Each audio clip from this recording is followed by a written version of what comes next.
So good morning class. Today we will study about the method how to calculate equilibrium concentrations.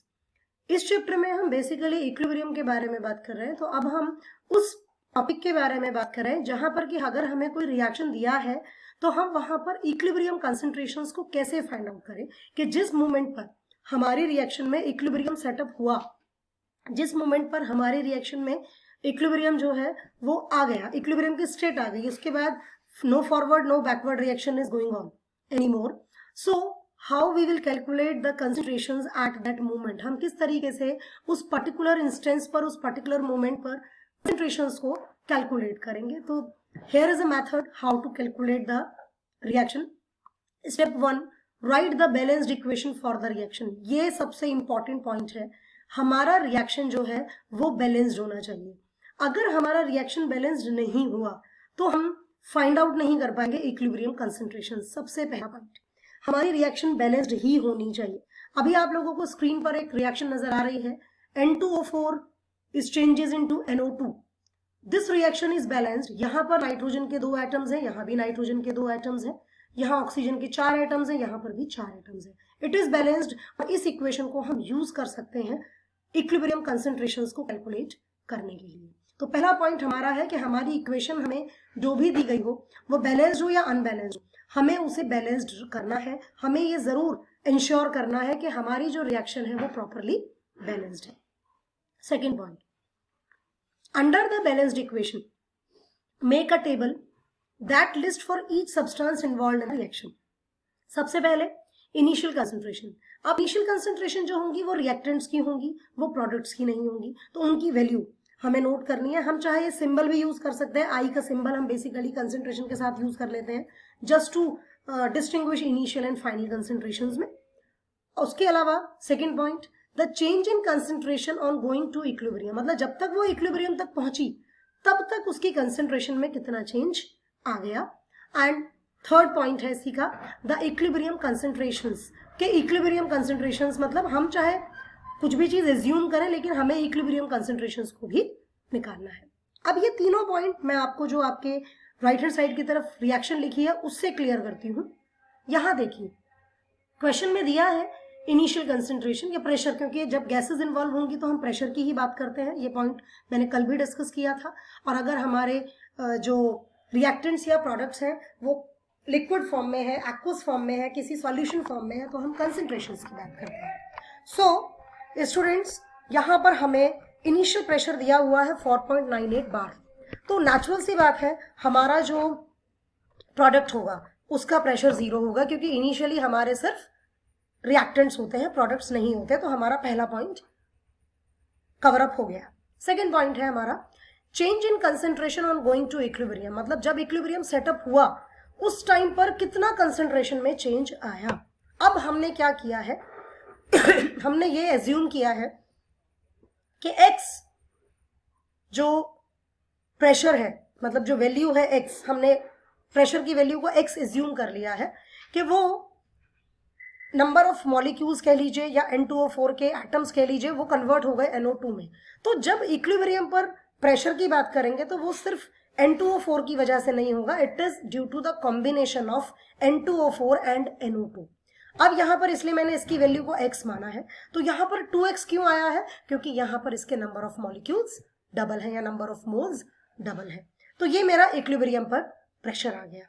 अब third point, the equilibrium concentrations. तो अब हम total concentration निकालेंगे कि हमारे equilibrium पर कंसंट्रेशन क्या होगी. तो हमने फाइंड आउट कर लिया पी टोटल एट इक्विलिब्रियम ये होगा. बिल्कुल हमें ये क्वेश्चन में दिया होगा पी टोटल, और नहीं दिया होगा तो हमें कोई और वैल्यू दी होगी, किसी और फिजिकल क्वांटिटी की वैल्यू दी होगी. यहां से हमने x की वैल्यू को कैलकुलेट किया एंड वी फाइंड 4.17 बार. अब नाउ 4.17 बार से हम बहुत आसानी से निकाल सकते हैं किस चीज की वैल्यूज. हम वैल्यूज निकाल सकते हैं. x की वैल्यू आ गई हमारी ये, तो हम यहां से 2x की वैल्यू को भी फाइंड आउट कर सकते हैं. और इक्विलिब्रियम पर N2O4 का कितना प्रेशर है वो भी 4.98 में से 4.17 को माइनस करके फाइंड आउट कर सकते हैं. तो दिस इज अबाउट रिजल्ट. ये हमारा रिजल्ट आ गया. आफ्टर दैट हमें क्या करना है, हमारे 2 स्टेप पूरे हो चुके हैं. नेक्स्ट स्टेप है हमारा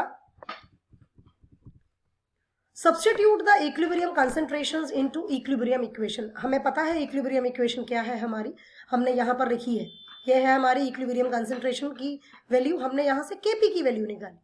केपी एंड केसी में रिलेशनशिप हमने कल पढ़ा था, और डेल्टा एन में फिर दोबारा से आपको याद दिलाना चाहूंगी कि delta n is the difference in the number of moles of gaseous atoms. Products में से रिएक्टेंट्स को माइनस करना है तो गैसियस एटम्स का ही हम डिफरेंस लेंगे। जो गिवन इक्वेशन हमें दी है, अगर हम उसी इक्वेशन को दोबारा कंसिडर करें तो यहाँ पर जो प्रोडक्ट्स के नंबर ऑफ मोल्स है वो है हमारे 2, और जो नंबर ऑफ मोल्स है हमारे रिएक्टेंट के वो है 1। तो 2 - 1 दैट इज 1। डेल्टा एन की वैल्यू यहाँ पर 1 आएगी। वैल्यू पुट करी हमने और केसी की वैल्यू हमारी आ गई। तो substitute the equilibrium concentrations into equilibrium equation for the reaction and solve for x. If you are solve a quadratic equation, choose the mathematical solution that makes chemical sense. Negative नहीं जाएंगे हम, positive जाएंगे। कल भी ये point मैंने mention किया था, क्योंकि कभी भी कंसंट्रेशन या प्रेशर नेगेटिव वैल्यूज नहीं रखेंगे, they always be are a positive value. Next point, calculate the equilibrium concentration from calculated value of x. हमने निकाल ली, ये हमारी इक्विलिब्रियम कंसंट्रेशंस है। एंड लास्ट में हम इक्विलिब्रियम इक्वेशन में वैल्यू लिखेंगे, और जो भी हमसे केपी या केसी की वैल्यू पूछी है we will easily find it out in such a manner. So this is the way in which we find out the equilibrium concentrations. A number of numericals depend on this method will ask in your paper. आपके paper में पूछे जाते हैं. So in regard of this, I want to discuss one more question with you. Question is, 3 moles of PCl5 kept in 1 liter closed reaction vessel.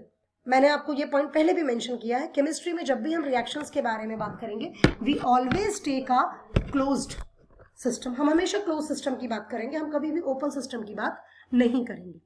Calculate composition of mixture at equilibrium KC. Equilibrium पर KC की value आपको दी हुई है और आपको composition बतानी है mixture की। Very simple. इनिशियल कंसेंट्रेशन हमें दे दी है 3 मोल, हमें दिए हैं PCl5 की। PCl3 एंड Cl2 के 0 पॉइंट्स होंगे बिल्कुल, क्योंकि इनिशियली उनका कोई पॉइंट मैटर नहीं करेगा। आफ्टर दैट हमने फिर वही माना कि x नंबर ऑफ मोल्स इसके ब्रेक हो गए, तो इसके भी x बनेंगे, इसके भी x बनेंगे, और एग्जैक्ट वैल्यू हमारी जो केसी की आई वो ये आएगी, क्योंकि हम कंसंट्रेशंस या प्रेशर्स ऊपर रखते हैं प्रोडक्ट्स का और नीचे रखते हैं रिएक्टेंट्स का। As the reaction do not have any stoichiometric coefficient, कोई भी स्टोशियोमेट्रिक कॉफिशिएंट नहीं है रिएक्शन में, तो सबकी वैल्यू 1 हो गई।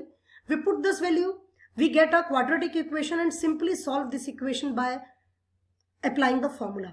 हमने फॉर्मूला अप्लाई किया और हमने पॉजिटिव सेंस वाली वैल्यू को अपना आंसर ले लिया, दैट इज 1.59। PCl5 की वैल्यू आ गई, इक्विलिब्रियम पर इतनी, PCl3 एंड Cl2 की बराबर रहेगी क्योंकि दोनों x हैं, वो ये वैल्यू आ गई। And this is the way in which we will find it out the equilibrium concentrations. अगर हम इसी मेथड को अडॉप्ट करते हैं तो मेरे हिसाब से आपको किसी भी क्वेश्चन को करने में कोई प्रॉब्लम नहीं आएगी। सिंपल मैथमेटिक्स है, आप क्लास 10th तक क्वाड्रेटिक इक्वेशन सॉल्व करके आए हैं तो कोई प्रॉब्लम उसमें नहीं आने वाली है। Now the next topic is relationship between equilibrium constant K, reaction coefficient Q and Gibbs energy G। इन तीनों का रिलेशनशिप क्या है and how we will find it out. Let's start with the topic. The value Kc for a reaction does not depend on the rate of the reaction. ये हमने पहले भी discuss किया है कि वो रिएक्शन के रेट पर डिपेंड नहीं करेगी। However as you have studied in unit 6, it is directly related to thermodynamics of the reaction and in a particular to the change in the Gibbs energy. अब question यहाँ आता है, what is the effect, what is the need of delta G. Delta G हमने यहाँ पर क्यों include किया है?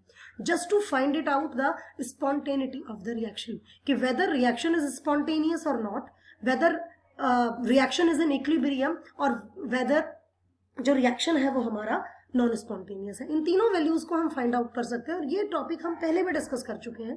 डेल्टा जी की वैल्यू नेगेटिव होनी चाहिए स्पॉन्टेनियस प्रोसेस के लिए, और अगर डेल्टा जी की वैल्यू पॉजिटिव होती है इसका मतलब आपका जो प्रोसेस है, आपका जो रिएक्शन है वो नॉन स्पॉन्टेनियस है।